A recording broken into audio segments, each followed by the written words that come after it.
Glória a Deus. Eu quero cumprimentar os irmãos com a paz do Senhor. Boa noite a todos. Você já deu um sorriso para esse irmão que está aí do seu lado, ou sua irmã? Fale com ele assim: que bom que nós estamos aqui. Esse é o melhor lugar de se estar. Fala com ele aí. Está na presença de Deus, aleluia. Abra sua Bíblia comigo, Evangelho de João, capítulo 11, versículo 1 ao versículo 5. Evangelho de João, capítulo 11, versículo 1 ao versículo 5. Quero falar nessa noite sobre o tema: a igreja que Jesus ama, ou a família que Jesus ama, ou o cristão que Jesus ama. Amém? Evangelho de João, capítulo 11, versículo 1, o texto diz assim: estava enfermo Lázaro de Betânia, da aldeia de Maria e de sua irmã Marta. Esta Maria, cujo irmão Lázaro estava enfermo, era a mesma que ungiu com bálsamo o Senhor e lhe enxugou os pés com seus cabelos. Mandaram, pois, as irmãs de Lázaro dizer a Jesus: Senhor, está enfermo aquele a quem amas. Ao receber a notícia, disse Jesus: esta enfermidade não é para a morte, e sim para a glória de Deus, a fim de que o Filho de Deus seja por ela glorificado. Versículo 5. Ora, amava Jesus a Marta e a sua irmã e a Lázaro. Vamos ler junto o versículo 5? 1, 2, 3.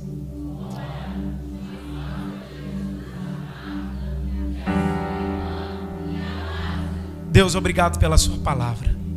Foi lida nessa noite. Minha oração é que o Senhor me conceda sabedoria, graça da parte do Senhor, para transmitir tudo aquilo que está no teu coração.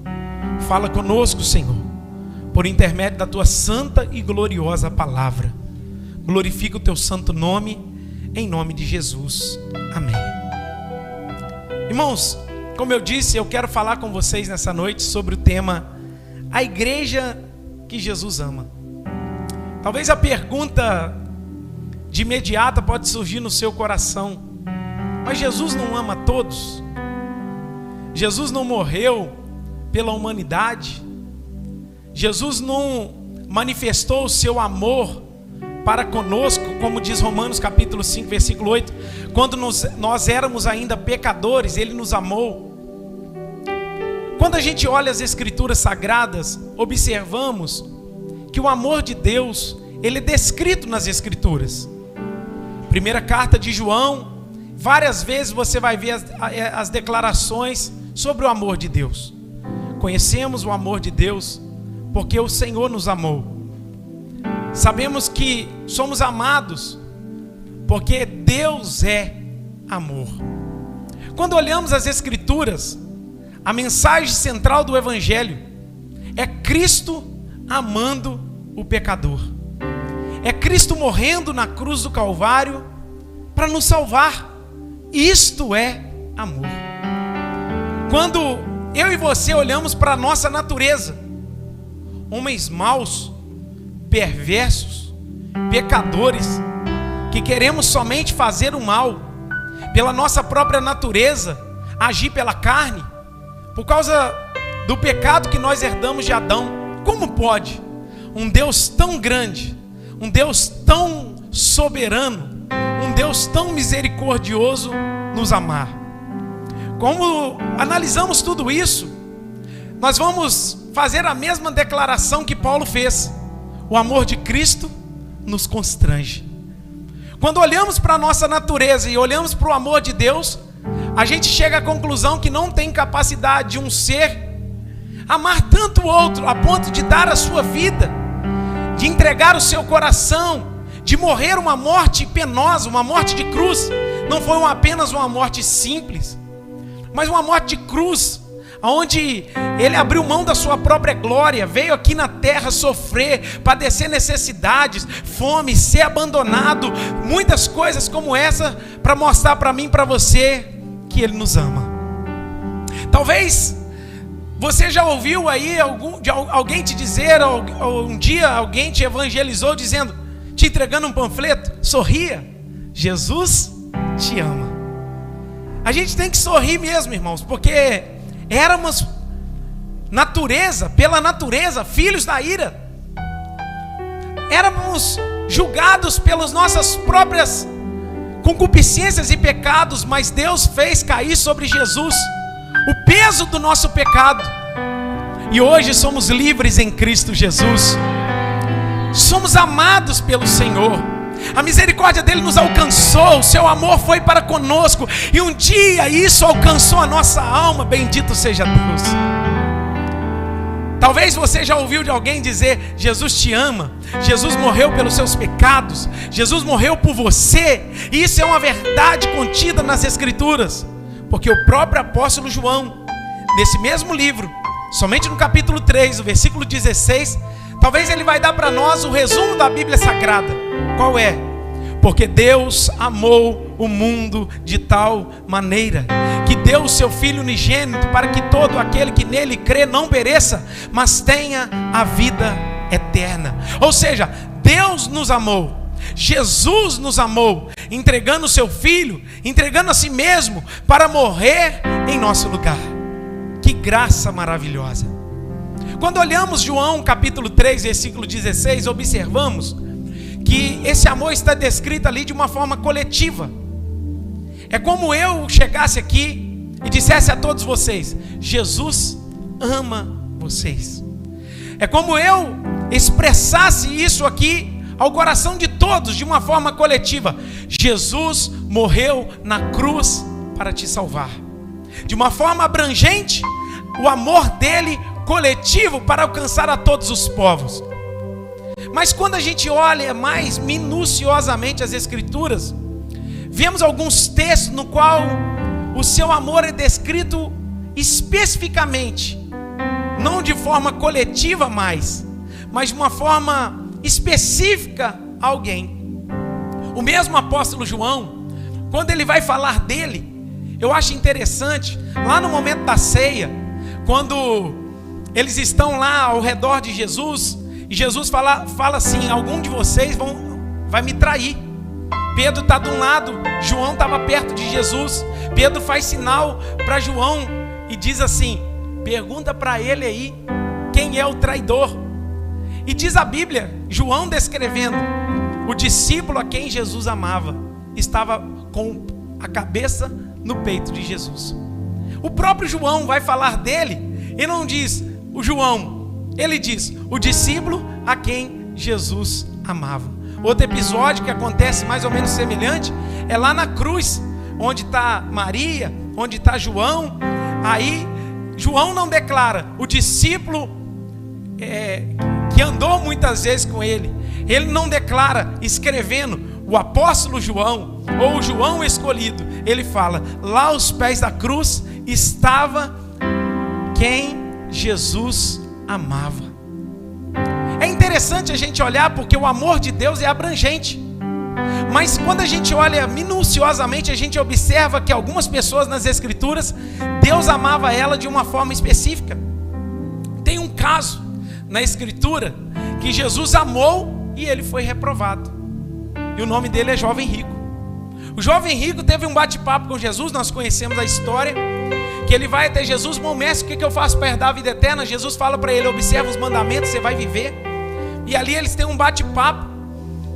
Ele fala assim, mas Senhor, eu já obedeço, eu já honro meus pais, eu não adultero, eu não roubo, eu não mato. Jesus olha para aquele homem e o texto descreve assim, Jesus olhando, fitando nele, o amor. Aí ele disse assim, porém, jovem rico, só te falta uma coisa, vende tudo que você tem, dá aos pobres e me segue, e terás um tesouro no céu. Olha que interessante, Deus de uma forma abrangente, mostrando o seu amor coletivo. Eu estou dizendo aqui, Igreja Batista Reviver, Jesus te ama. Agora olha que interessante, João escrevendo acerca dele, ele está dizendo, o discípulo a quem Jesus ama. E quando João vai escrever acerca desta família que nós lemos o texto, ele também fala especificamente que Jesus amava a Marta, Jesus amava a Maria e Jesus amava também a Lázaro. Um amor específico.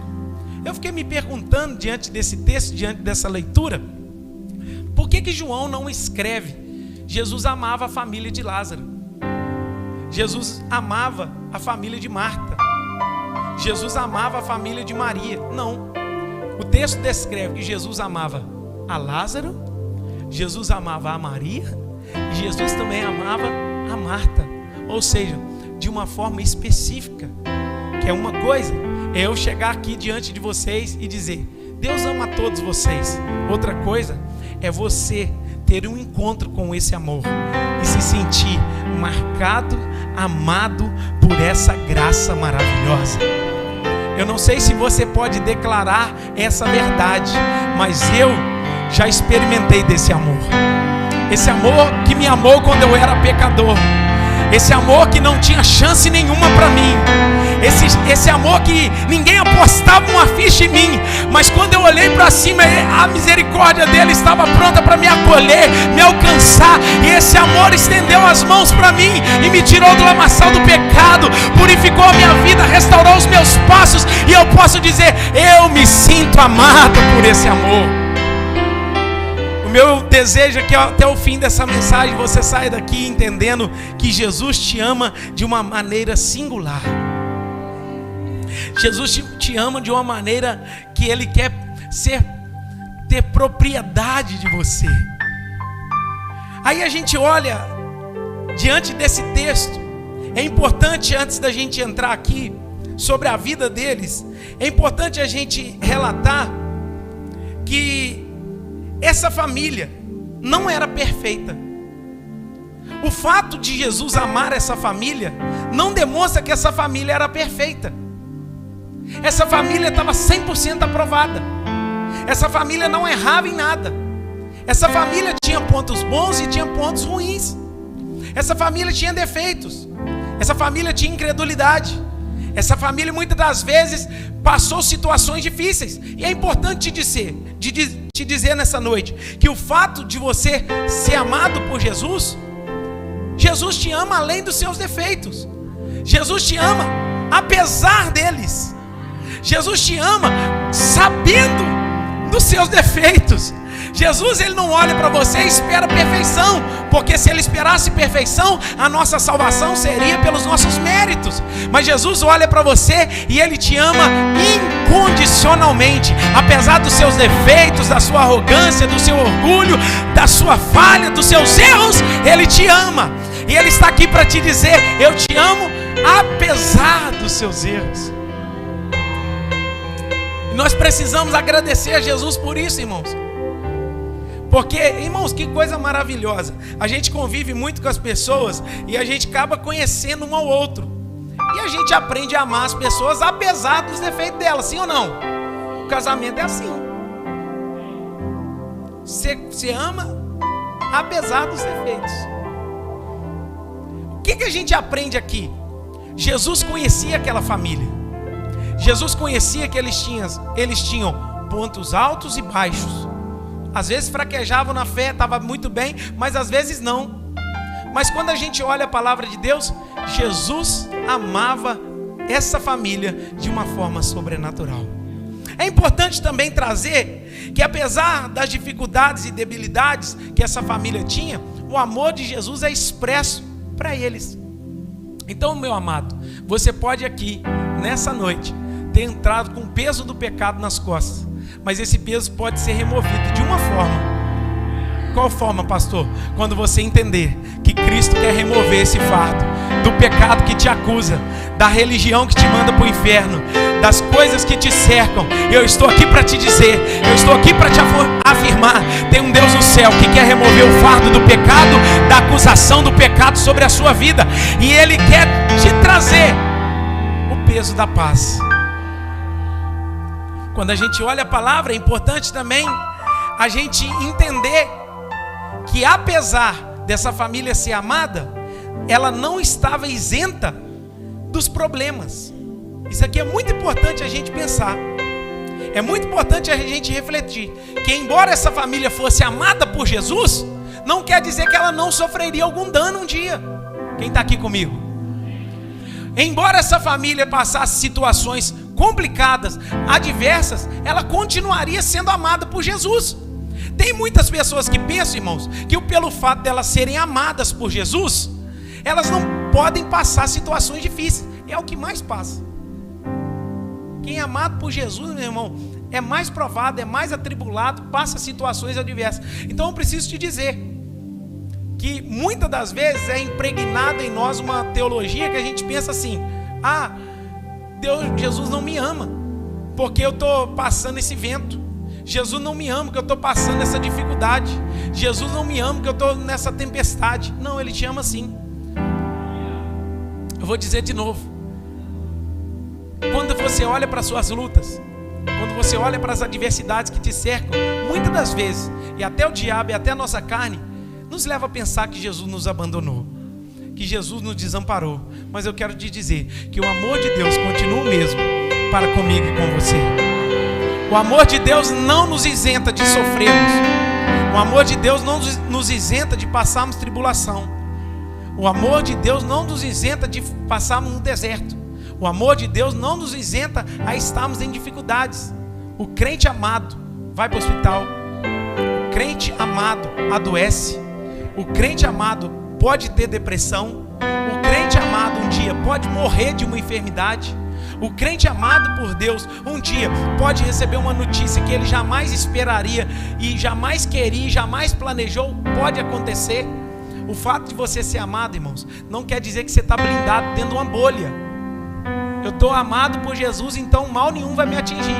Irmão, guarde isso no seu coração.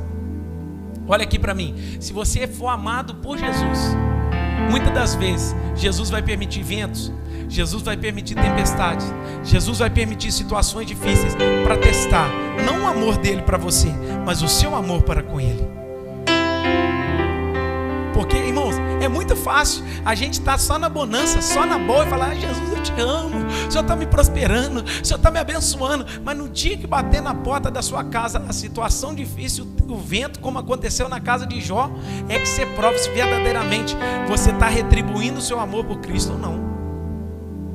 Então nós precisamos entender que o nosso amor por Cristo e o amor dele por nós não nos isenta de tribulações.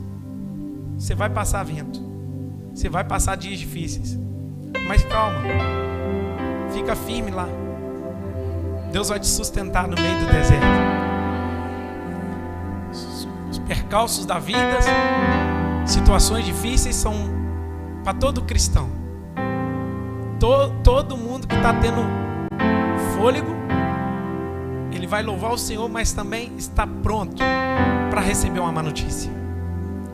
Mas fica firme, que o mesmo amor que permitiu o vento bater na porta da sua casa é um amor que te sustenta no deserto, é um amor que te sustenta no meio da luta. Agora, o que eu quero pensar com vocês: o que faz Jesus amar tanto essa família?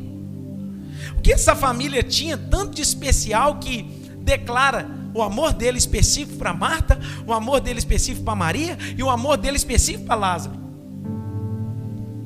É como dentro das escrituras sagradas separasse um tempo para falar assim: tinha uma família que Jesus tinha um apreço diferente. É como João descrevesse assim, lá em João 3,16: ele amou o mundo de tal maneira, todos. Aqui ele está falando assim: mas essa família, ele tinha algo especial. Mas esse povo aqui tinha algo que mexia com ele. Jesus gostava de ir lá. Jesus gostava de estar perto deles. Jesus gostava de comer na casa deles. Jesus gostava de se envolver com eles. É algo especial, irmãos. Uma coisa é Jesus demonstrar um amor coletivo, mas para essa família ele olhava com um olhar especial. Aí eu fiquei pensando: Jesus, o que levou o Senhor a amar essa família e o apóstolo João a declarar isso nas escrituras? É o que diz em 1 João capítulo 4, versículo 19. nós o amamos, porque Ele nos amou primeiro. Irmãos, o fato dessa família amar Jesus não era para conquistar o seu amor. Não, Jesus amou tanto essa família porque essa família, ela tinha algo especial com Jesus. E Jesus derramou o seu amor para com essa família. Jesus derramou sua graça sobre essa família e levou também essa família a amar Jesus com todo o seu coração. Irmãos, se você... Eu tenho um pensamento comigo que Jesus não tem filhos prediletos. Amém? Eu tenho um pensamento comigo que Jesus não tem filhos prediletos, mas tem filhos que amam mais Jesus do que os outros. Quem está aqui comigo? Jesus não tem filho predileto, mas tem filho que ama mais o pai do que o outro. E sabe o que me levou a meditar nessa família, irmãos? É que essa família, ela também amava Jesus. O que me impacta é que o amor de Cristo era manifesto sobre esta casa, mas essa casa era recíproco com o amor dele para com ela. Aí quando a gente olha sobre o tema da pregação, qual é a igreja que Jesus ama? Qual é a família que Jesus ama? E quando eu falo de igreja, eu estou falando de igreja e estou falando também de CPF, eu estou falando de pessoas. Quais são as pessoas que Jesus ama? E eu quero descrever dentro dessa família a igreja que Jesus ama. Primeira igreja que Jesus ama é Maria. Maria é descrita aqui, irmãos, como uma mulher da devoção. Fala comigo, devoção. A igreja que Jesus ama tem devoção por Ele. A igreja que Jesus ama, ela é devota a Ele. Se você olhar Lucas capítulo 10, versículo 38, abra aí comigo na televisão. Lucas 10, 38. Versículo 39, perdão. Tinha ela uma irmã chamada Maria, e esta quedava-se assentada aos pés do Senhor a ouvir os mandamentos. Irmãos, as 3 vezes que aparece Maria nas escrituras sagradas, ela está de joelho, ela está prostrada, ela está rendida. Olha aqui para mim, todas as vezes que aparece Maria nas escrituras sagradas, ela está prostrada, ela está de joelho. Uma igreja, uma família, uma pessoa que Jesus ama é aquela que tem devoção por Ele. Em Lucas 10, 39, Maria está rendida a Jesus porque ela estava ouvindo os seus mandamentos. Ou seja, a devoção de Maria para aprender era tremenda. A devoção de Maria para aprender os ensinamentos de Jesus era gigante. Mas aí vai acontecer a morte de Lázaro. Em João capítulo 11, versículo 32, olha o que diz de Maria. Quando Maria chegou ao lugar onde estava Jesus, ao vê-lo, lançou-lhe aos pés, dizendo: Senhor, se estiveras aqui, meu irmão não teria morrido. Ou seja, essa família é amada, mas Lázaro adoeceu e veio a morrer. Em Lucas 10, 39, Maria está sentada aprendendo. Agora João 11, 32, sabe o que Maria está fazendo? Aos pés de Jesus, chorando pela situação do irmão e dizendo: Jesus, se o Senhor estivesse aqui, meu irmão não teria morrido, não teria acontecido isso com ele. Meio que assim: ô Jesus, eu estou desafogando as minhas mágoas, se eu podia ter chegado antes. No primeiro texto ela está assentada aos pés de Jesus, aprendendo. No segundo texto ela está chorando. Agora olha o terceiro texto, João 12, versículo 1. 6 dias antes da Páscoa foi Jesus para Betânia, onde estava Lázaro, a quem ele ressuscitara dentre os mortos. Deram-lhe, pois, ali uma ceia. Marta servia, sendo Lázaro um dos que estavam sentados com ele à mesa. 3.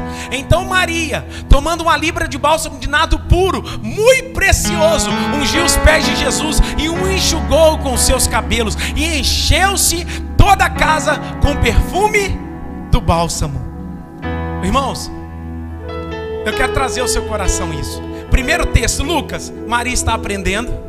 Segundo texto, Maria está chorando. E no terceiro texto ela está adorando, devota, rendida, com o coração voltado para Ele. Sabe o que ela está fazendo aqui em João 12, irmãos? Ela está lançando um bálsamo puro aos pés de Jesus. Se você for pesquisar sobre esse bálsamo puro, Eles vão dizer que é cerca de 1 ano de trabalho de um trabalhador comum. Ela está gastando isso, ela está dando uma oferta sacrificial para Jesus e entregando aos seus pés. Ela derramou todo esse bálsamo para ele. Que mulher devota, irmãos. Que mulher que nos inspira. Uma hora aprendendo, outra hora chorando, é a outra hora adorando. Um crente que Jesus ama é aquele que sabe sentar para aprender, sabe ajoelhar para chorar, mas ele também sabe adorar ao Senhor com toda a sua vida. Talvez ela está jogando fora 1 ano do seu trabalho. Jogando fora não, você que pensa, ela está adorando ao Senhor com todo o seu coração, entregando a sua vida de adoração ao Senhor. Irmão, a igreja que Jesus tem prazer de estar é a igreja onde tem devoção por Ele, é a igreja onde pessoas são fanáticas por Ele, onde tem pessoas que queimam por Ele, onde tem pessoas que não estão ali somente para sentar, ouvir e ir embora. Não, mas o meu coração queima, o meu coração deseja, o meu coração quer mais, o meu coração deseja mais por Ele. Maria tem muito a nos ensinar, sabe por quê? Ela está entregando algo, meu irmão, que é sacrificial. É como Davi dizendo: eu não vou dar nada ao Senhor que não me custe nada, então eu vou dar aquilo que me é sacrifício mesmo. Judas vai olhar e falar assim: por que não pegou esse dinheiro e deu aos pobres? Não, meu filho, deixa ela me adorar, porque ela está fazendo isso para a minha sepultura, para me sepultar. Ela já está preparando o meu corpo. Irmãos, quando eu olho a devoção de Maria, nós precisamos aprender, sabe por quê? A gente tem que parar de ser crente carnal, mas ser crente mais devoto, com mais devoção, com mais fogo na alma, com mais desejo no coração de entregar a Ele a nossa vida. Eu quero dizer para você, irmãos, que eu decidi na minha vida. Eu falei assim, no dia que eu aceitei Jesus, eu falei: eu não vou ser crente meia boca eu não quero. Porque eu entendi que morno Deus vomita. Crente meio lá e meio cá. Domingo eu estou na igreja, no final de semana eu vou viver, na outra semana eu vou viver a minha vida. Não, eu quero ser de Deus, eu quero amar a Deus, eu quero reverenciar o meu Senhor, porque Ele me comprou, Ele me salvou, Ele me resgatou, Ele fez o que ninguém podia fazer por mim. Então eu não vou entregar somente uma parte, eu vou entregar tudo. A minha oração nessa noite é que Deus levante cristãos nessa casa como Maria, dispostos a entregar tudo. Ele não quer uma adoração meia boca, Ele não quer um glória a Deus de meia boca forçado, Ele não quer uma oferta mais ou menos, Ele não quer você vindo aqui forçado para ouvir uma mensagem. Ele quer o seu coração rendido. Ou é tudo de nós, ou é nada de nós. Ele não vai negligenciar o coração a Ele. E Ele sonda, meu irmão. Eu estou vendo vocês aqui, que coisa linda, que igreja piedosa, que igreja maravilhosa. Mas Ele sabe quem é devoto a Ele aqui. Ele sabe aqui dentro quem é apaixonado por Ele. Ele sabe que quando o pecado vem e a gente olha para o pecado e fala: não, eu amo mais o meu Senhor, deixa o pecado para lá. Ele sabe aqui dentro, aqueles homens que estão aqui amando a Ele de todo o coração, de toda a alma, de todo entendimento. Ele sabe quem veio aqui passear, Ele sabe quem veio aqui perder tempo, Ele sabe quem veio aqui somente ouvir mais uma palavra. Mas Ele também sonda e conhece os adoradores, os verdadeiros adoradores, aqueles que adoram ao Pai em espírito e em verdade. A Bíblia diz que os olhos do Senhor passam por sobre a terra procurando os fiéis. Deus não está à procura de mais um que diz que é batista a reviver, que é mais um frequentador de igreja. Deus está à procura dos fiéis, devotos, que tem um coração que queima, um coração que deseja, um coração que está fervendo por Ele. Eu não espero o culto de domingo, eu não espero alguém só vir dar uma palavra. Eu acordo de manhã, eu quero dar um cheiro nele. Eu acordo de manhã e eu falo assim: cadê a sua palavra, Senhor? Porque ela me sustenta. A sua palavra me alimenta, a sua palavra me garante. Porque em meio às frustrações, derrotas, dificuldades, o Senhor tem sido meu alimento de dia e de noite. Eu decidi na minha vida, irmãos, quando eu aceitei Jesus com 16 anos. Eu estava falando ali hoje com os irmãos na parte da manhã, que quando eu aceitei Jesus, eu gostava muito de ir na Marco Mix, que era um baile funk que tinha ali no Quem Somos Nós. E eu era fanático. Aí eu aceitei Jesus com 16 anos. Quando eu formei, o baile da minha formatura era Marcomix. Aí acabou lá a entrega do certificado. Eu falei assim: Marcomix, tá todo mundo entregando pulseira. Eu olhei meu coração, irmãos. Meu coração tremeu naquela hora. Me deu vontade de ir para Marcomix. Eu vou para Marcomix. Mas eu falei assim: Natália, vão embora daqui, porque eu não vou nessa Marcomix não, porque a minha vida agora é de Jesus.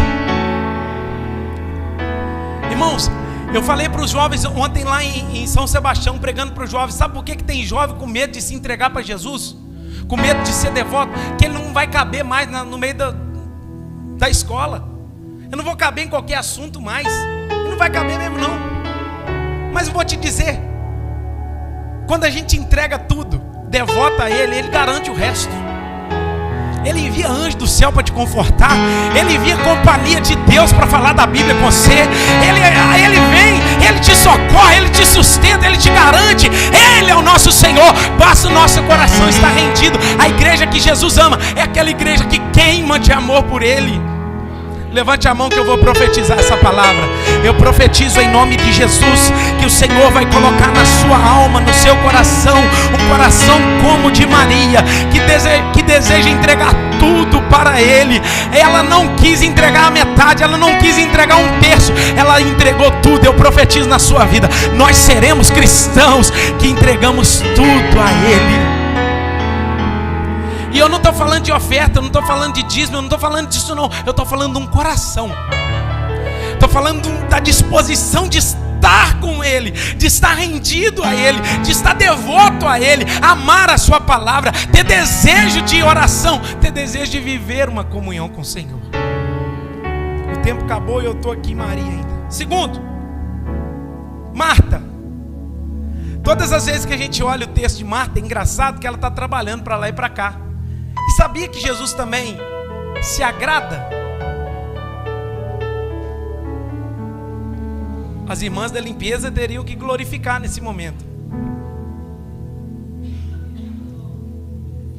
Irmãos, quando a gente olha lá em Lucas 10, sabe o que Marta está falando? Ela está falando assim: Senhor, eu estou trabalhando de um lado para o outro, preparando comida, organizando tudo, e Maria está sentada. Ô Jesus, você não está se importando que ela está parada e eu estou trabalhando, não? Jesus falou assim: Marta, Marta, tu que andas inquietas e te preocupa com muita coisa, uma coisa é necessária, e Maria escolheu a boa parte, e eu não vou tirar essa parte dela não. Ele não zangou com Marta porque Marta estava trabalhando, porque Jesus acho que gostava daquela comida. Jesus não falou com ela assim: deixa essa comida para depois. Ele só falou assim: eu não vou tirar o lugar de Maria dela, porque ela escolheu a melhor parte. E ele estava dizendo: a melhor parte é Jesus, a melhor parte é a minha presença. Mas não anula o trabalho, não anula o serviço. Aí a gente vê, olha que interessante, lá em Lucas 10, ela está servindo, está preparando a janta, a turma vem. Aqui em João, no capítulo 11, o texto no versículo 20, quando Jesus vai de encontro, ela está em casa. No versículo 20, olha o texto, João 11, 20. O texto diz assim: quando ela ficou sabendo que Jesus estava vindo, Marta, quando soube que Jesus vinha, saiu ao seu encontro. Maria, porém, ficou sentada em casa. Olha que interessante, a proatividade de Marta em agir naquele momento que Jesus estava vindo de encontro. Até nisso ela era mais esperta que Maria. Maria tinha devoção, mas era devagar. Tem gente aqui na igreja que é uma boa devoção, mas é devagar na reação. Mas um bom cristão é aquele que sabe equilibrar as coisas. Aí ela fala assim: Jesus está vindo, eu não vou esperar ele chegar, eu vou e encontro ele. Aí ela sai de encontro a Jesus. Quando ela encontra Jesus no meio do caminho, ela vai para os pés. Ô Jesus, se o Senhor estivesse aqui, meu irmão não teria morrido assim. Ah, ele há de ressurgir. Eu sei, na ressurreição do último dia. E ali ela tem até uma conversa teológica com Jesus. Ela não era boba, mas servia, proativa. Uma igreja que Jesus ama é aquela que tem devoção por Cristo, mas é uma igreja também que trabalha. Me ajude a pregar. Pergunta para a pessoa que está do seu lado. Fala assim: você tem sido Marta? Em qual área da igreja você tem servido? Você tem servido nas crianças? Você tem servido na cantina? Você tem servido no Instituto Reviver? Você tem servido em qual área? Qual área que tem do seu coração para servir na igreja? Envolver, transmitir um culto, tirar uma foto, ficar no som, servir aqui. Qual área?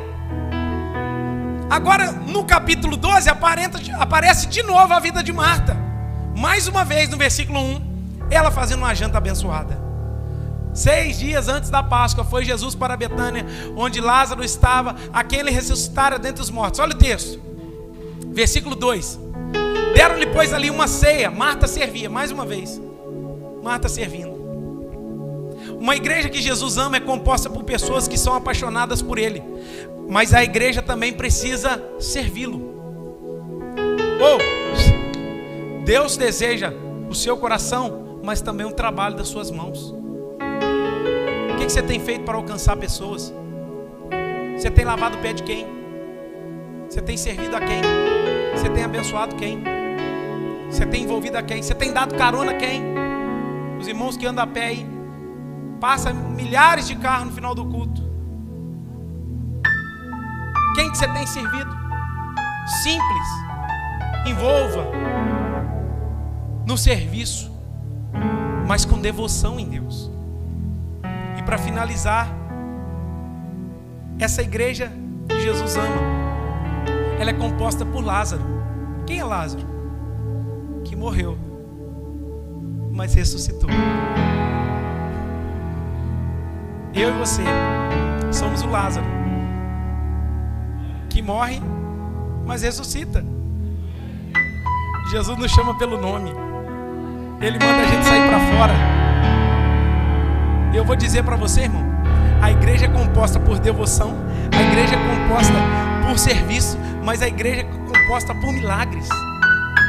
Olha comigo, João 11, versículo 43.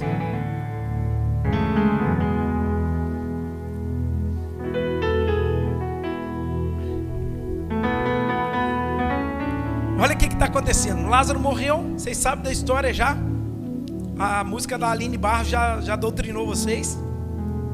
Diz assim: e tendo dito isso, clamou em alta voz: Lázaro, vem para fora.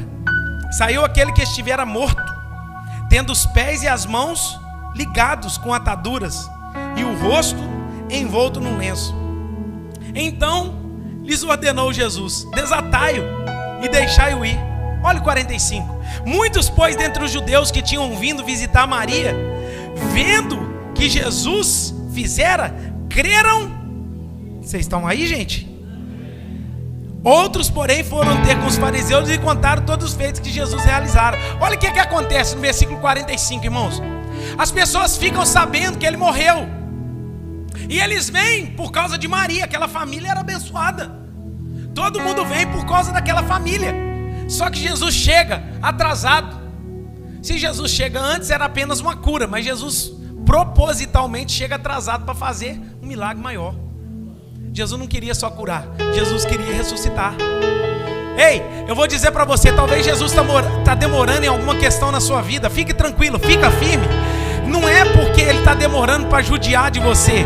Não, ele está demorando, meu irmão, porque o milagre será maior. Se ele chega antes, era só uma cura de uma febre ou de qualquer coisa, enfermidade que assolava Lázaro. Mas ele demorou ainda alguns dias. Para quê? Para ressuscitar Lázaro, porque ele tinha um propósito: fazer com que todas as pessoas naquele lugar viessem a crer nele. Ou seja, a igreja composta por Lázaro é a igreja que estava morta, foi ressuscitada. Eu e você somos o Lázaro, irmãos. Estávamos mortos nos nossos delitos e pecados, mas ele nos deu vida juntamente com Cristo. Pela graça sois salvos. Mas tem uma coisa mais importante ainda, que ele chega e ele tem um propósito na ressurreição: fazer com que todos os outros que estão lá creiam nele. A igreja composta por Lázaro é a igreja que as pessoas vêm por causa do testemunho de Lázaro. Elas passam a crer por causa do testemunho de Lázaro.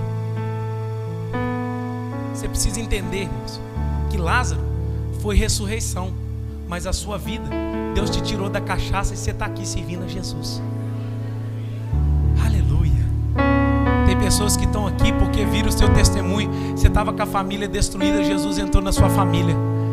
Aí elas vieram até a igreja verificar se aquilo era verdade. Jesus restaurou a família dele. E elas vieram por causa do testemunho de alguém. Os judeus estão vindo por causa do testemunho de Lázaro e creram em Jesus por causa do testemunho de Lázaro. Eu quero dizer para você, se a nossa igreja tiver devoção, serviço e testemunho, pessoas vão vir a este lugar e passar a crer em Jesus com todo o coração. Pessoas vão adentrar essas portas porque um dia Jesus te libertou. Um dia Ele passou sobre a sua vida, transformou o seu interior, o seu coração por completo. E aí você contou lá, eu era assim, eu era assado, eu estava destruído. Mas um dia Jesus chegou no meu túmulo e disse: vem para fora. Eu saí e a minha vida foi mudada. Eu quero perguntar nessa noite: quantos aqui tiveram a vida mudada por Jesus? Pessoas vão vir por causa de você, acredite nisso. Porque estavam mortos, porque estavam com um casamento fracassado, porque estavam com a vida desestruturada. Aí o evangelho chegou no seu coração, sua vida foi mudada. A igreja que Jesus ama é a igreja que tem devoção, serviço e testemunho. Que a nossa igreja seja essa igreja que tenha devoção por Cristo, amando de todo o coração, que tenha o serviço, andando, servindo de um lado para o outro, mas também tenha testemunho, porque o que Jesus fez na sua vida, Ele não fez um testemunho para você continuar calado. O seu testemunho fala, o seu testemunho grita, o seu testemunho anuncia. Ele estava assim, ele estava assado, mas Cristo passou na vida dele. Fique de pé no seu lugar.